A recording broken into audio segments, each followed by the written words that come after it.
গাজায় ইসরায়েলি আগ্রাসনের 7 মাসের মাথায় এসে আমেরিকায় শুরু হয়েছে নজিরবিহীন এক ঘটনা।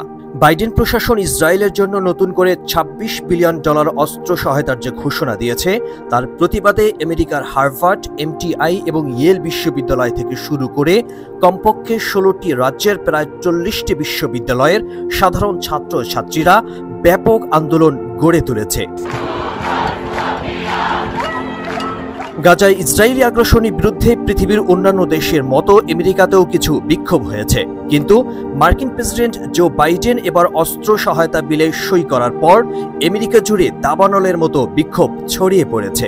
তবে এবারের এই নজিরবিহীন বিক্ষোভের সবচেয়ে বড় দিক হচ্ছে, এই বিক্ষোভে মূল ভূমিকা পালন করছে আমেরিকার বড় বড় বিশ্ববিদ্যালয়ের শিক্ষার্থীরা, যেখানে ধর্ম, বর্ণ এবং নারী পুরুষ নির্বিশেষে সকল স্তরের শিক্ষার্থীরা স্বতঃস্ফূর্তভাবে অংশ নিচ্ছে।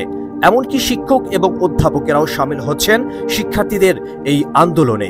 Millions of Gazans within the Gaza Strip were also displaced. বিক্ষোভকারীরা বলছেন, ইসরায়েল নয়, তাদের মূল ক্ষোভ আমেরিকা প্রশাসনের বিরুদ্ধে। কারণ আমেরিকার নির্লজ্জ মদত না দিলে ইসরায়েল কখনোই গাজায় এমন নারকীয় হত্যাযজ্ঞ চালানোর সাহস পেত না।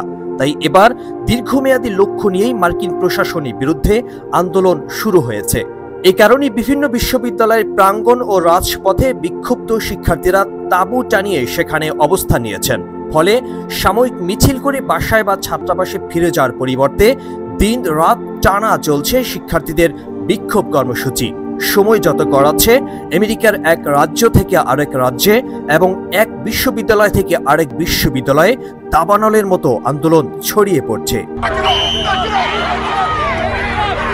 তবে আন্দোলন দমন করতে পুলিশ বেপরোয়া হয়ে উঠেছে। মার্কিন প্রশাসনে ঘাড়ে সাওয়ার হয়ে থাকা শক্তিশালী ইহুদি লবির চাহিদা অনুযায়ী পুলিশ নির্লজ্জভাবে বিক্ষুব্ধ ছাত্র জনতার ওপর ঝাঁপিয়ে পড়েছে। এখন পর্যন্ত আটক করা হয়েছে কয়েক শত ছাত্রছাত্রীকে। আন্দোলনে যোগ দেওয়ার শাস্তি স্বরূপ কমপক্ষে 10 জন শিক্ষার্থীকে বিভিন্ন বিশ্ববিদ্যালয় থেকে বহিষ্কার করা হয়েছে। এমনকি আন্দোলনের সমর্থন দেওয়ায় শিক্ষকদেরকে লাঞ্ছিত করা হয়েছে। এর মধ্যে সবচেয়ে ভয়াবহ ঘটনা ঘটেছে জর্জিয়া রাজ্যের আটলান্টায়। সেখানকার বিশ্বখ্যাত এমোরি ইউনিভার্সিটির অর্থনীতির নারী অধ্যাপিকা ক্যারোলিন, যিনি আন্দোলনরত শিক্ষার্থীদের সাথে একাত্মতা পোষণ করেছিলেন।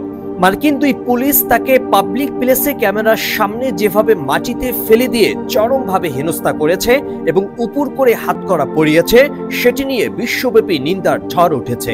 নিজ দেশের নাগরিকদের সাথে মার্কিন প্রশাসন যে আচরণ করছে, তাতে পরিষ্কারভাবে বোঝা যাচ্ছে ইসরায়েলকে সাহায্য করতে মার্কিন সরকার কতটা বেপরোয়া এবং নির্লজ্জ হয়ে উঠেছে।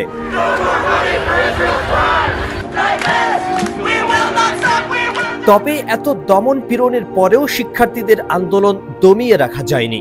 সময় যত গড়াচ্ছে, ততই বিস্তৃত হচ্ছে আন্দোলনের পরিধি। আমেরিকার জনগণের একটি অংশ দেখিয়ে দিয়েছে, বাইডেন প্রশাসন ইসরায়েলের গোলাম হয়ে গেলেও তাদের মধ্যে এখনো মানবতাবোধ জাগ্রত রয়েছে। এই আন্দোলন আমেরিকা থেকে সমগ্র বিশ্বে ছড়িয়ে পড়বে এবং ইসরায়েলের নির্লজ্জ সমর্থন থেকে আমেরিকাকে সরে আসতে বাধ্য করবে, এমনটাই প্রত্যাশা সকলের। আরিফুর রহমান আজাদ, আন্তর্জাতিক ডেস্ক, MBA টাইমস।